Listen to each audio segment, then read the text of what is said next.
मित्रांनो नमस्कार, स्वागत आहे पुनश्च एकदा तुमचं माझ्या DK टीचर्स सपोर्ट या यूट्यूब चॅनलमध्ये। मित्रांनो सेन्सस अर्थात जनगणनेचं काम तुम्ही सुरू केलेलं आहे। बऱ्याच बांधवांचं काम संपलंही सुद्धा आहे। बरेच बांधव आपल्या कामाच्या अंतिम टप्प्यात आलेले आहेत। बऱ्याच शंका बऱ्याच अडचणी येत होत्या। मी प्रत्येक छोट्या मोठ्या अडचणीवर छोट्या मोठ्या शंकेवर व्हिडिओ दिलेले आहेत। चॅनलवर तुम्ही सबस्क्राइब केला असेल तर तुम्ही ते सगळे पाहिले असतील, नसतील पाहिले तर सगळे व्हिडिओ नक्की पहा, तुमच्या बारीक सारीक शंका सर्व दूर होतील। आणि चॅनलला सबस्क्राइब केलं असेल नक्की सबस्क्राइब करा। आज आपण पाहणार आहोत की आपल्या या HLO ॲपमधील सर्वात महत्त्वाचा जो रिपोर्ट आहे सारांश रिपोर्ट, या सारांश रिपोर्टबाबत आपण आज जरासं डीपमध्ये पाहणार आहोत। आणि हा रिपोर्ट जर तुम्ही व्यवस्थित वाचायला शिकलात तर तुमचं काम आणि तुमचं सगळं चाललेल्या गोष्टी ज्या आहेत त्या कितपत बरोबर आहेत, व्यवस्थित आहेत का हे तुमच्या सहज लक्षात येईल आणि तुमचं कामाचं टेन्शनसुद्धा कमी होईल। तर हा सारांश रिपोर्ट कसा पाहायचा कसा वाचायचा ते आपण पटकन पाहूया। यासाठी तुम्ही ॲपमध्ये जेव्हा जाल तेव्हा या सारांशवर तुम्हाला काय करायचं आहे, इथं क्लिक करायचं, या टॅबवर क्लिक करायचं। क्लिक केल्यानंतर तुमच्या कामाचा हा सारांश इथं ओपन होईल। आता या सारांशमध्ये जे वेगवेगळे आकडे आहेत या सगळ्या आकड्यांचा तुम्हाला व्यवस्थित ताळमेळ घेता आला पाहिजे। तर पहिला जो आकडा आहे ते एकूण गणना घरे। तर मित्रांनो गणना घरे ही प्रत्येक इमारत हे एक गणनाघर आहे आणि एका इमारतीत एकापेक्षा अधिक गणनाघरं असतात, त्यामुळे इमारतीपेक्षा गणनाघर नेहमी जास्त असतात हे लक्षात घ्या। आणि तुम्ही कोणतीही एंट्री डिलीट केली नाही, अर्धवट सोडलेली नाही, डबल केली नाही तर तुमचा गणनाघर क्रमांक आणि ओळ क्रमांक हा जुळणार आहे, अन्यथा जुळणार नाही। जुळला नाही तरी घाबरू नका, लक्षात घ्या। ओळ क्रमांक आणि गणनाघर क्रमांक जुळला पाहिजे, पण जुळला नाही तरी घाबरू नका। शेवटची एंट्री जी तुमची असणार आहे ॲपमध्ये त्या गणनाघराचा क्रमांक, इमारतीचा क्रमांक आणि तुमच्या नकाशा या सगळ्यांचा मेळ घालून तुम्हाला द्यायचा आहे। तर सारांश पाहत असताना तुम्हाला काय पाहायचं आहे बघा, हे जे तुमचं गणनाघर आहे त्याला गणनाघर क्रमांक आहे याला सोडून द्या। त्यानंतर एकूण सामान्य कुटुंबे, त्यानंतर अनिवासी कुटुंबे आणि तुमचे लॉक केलेली कुटुंबे या सगळ्यांची संख्या मिळून तुमची काय झाली पाहिजे, सिंक केलेली संख्या जी आहे ती आली पाहिजे।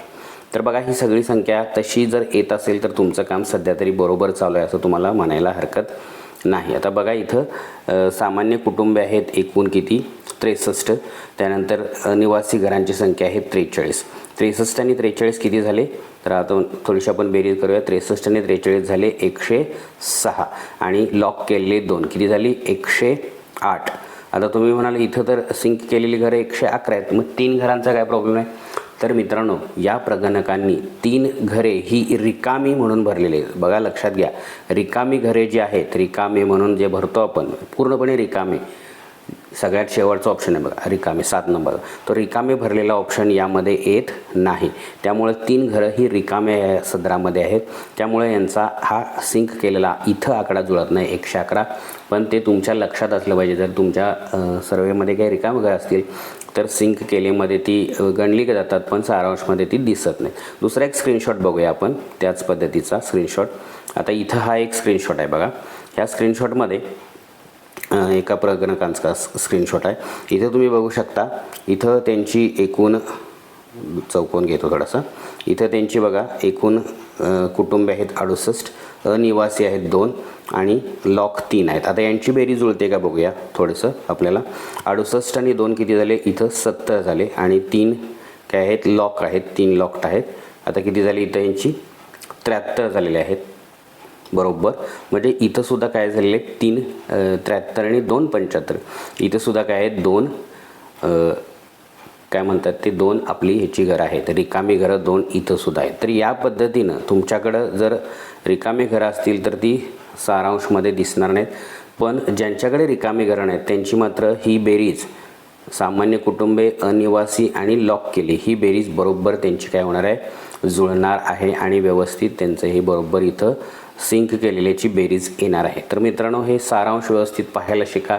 सारांश मध्ये जर व्यवस्थित असेल सगळं तर तुमचा काही प्रॉब्लेम नाही, तुम्ही काम करत राहा। आणि मगाशी मी सांगितल्याप्रमाणे परत एकदा सांगतो, ओळीचं टेन्शन खूप जणांना आहे, तर ओळ जर पुढं मागे झाली असेल तर होऊ द्या, तर ओळीबाबत काही विचार करू नका। आणि समजा गणनाघरापेक्षा जर ओळ कमी झाली असेल तर लक्षात घ्यायचं की आपण एखादी एंट्री सुरू केली फक्त, म्हणजे गणनाघर काम करायला सुरू केलं पण पुढं काहीच इमारत क्रमांक वगैरे काहीच भरलेलं नाही, आणि डायरेक्ट मागं आलो, याचा अर्थ फक्तच ओळ पडली, इमारत आणि गण्णाघर पडलेलं नाही. त्यामुळे कधीकधी गण्णाघरापेक्षा ओळ कमीसुद्धा असू शकते. तर मित्रांनो, हा महत्त्वाचा व्हिडिओ होता. कसा वाटला मला नक्की खाली कमेंटमध्ये कळवा. जास्तीत लाईक शेअर करा. तुमच्यापैकी बरेच लोक व्हिडिओ पाहत आहेत पण सबस्क्राईब करत नाहीत. कृपया सबस्क्राईब करा, म्हणजे मला परत आणखी प्रेरणा मिळेल पुढचे व्हिडिओ घेऊन येण्यासाठी. तर मित्रांनो, भेटूया पुढच्या व्हिडिओमध्ये. तोपर्यंत take care and good bye.